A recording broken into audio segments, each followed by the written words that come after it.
भारत के सीनियर सहाफ़ी और टीवी एडिटर रवीश कुमार का कहना है कि हाथ ना मिलाने के मामले पर कौम को बेवकूफ़ बनाया जा रहा है।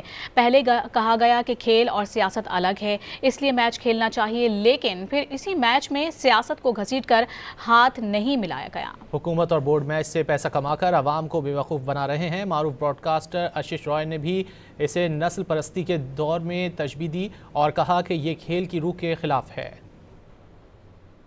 भारत पाक मैच के पक्ष में कहा गया खेल भावना के तहत हो रहा है, फिर हाथ नहीं मिलाना किस खेल भावना का हिस्सा है? आप मैच खेल रहे हैं, टिकट बिक रहा है, उससे पैसे कमा रहे हैं और देश को बेवकूफ़ बनाने के लिए बता रहे हैं भारत के कप्तान ने पाकिस्तान के कप्तान से हाथ नहीं मिलाया। ऐसा लगता है कि मैच से आहत जनता को एक टोकन पकड़ा दिया गया है कि कप्तान ने हाथ नहीं मिलाया। अगर किसी मैच में मान लीजिए पाकिस्तान के कप्तान गजा पर बयान देने लग जाएं या किसी दूसरी टीम के कप्तान फिलिस्तीन पर बयान देने लग जाएं, तो क्या आईसीसी के अध्यक्ष स्वीकार कर पाएंगे?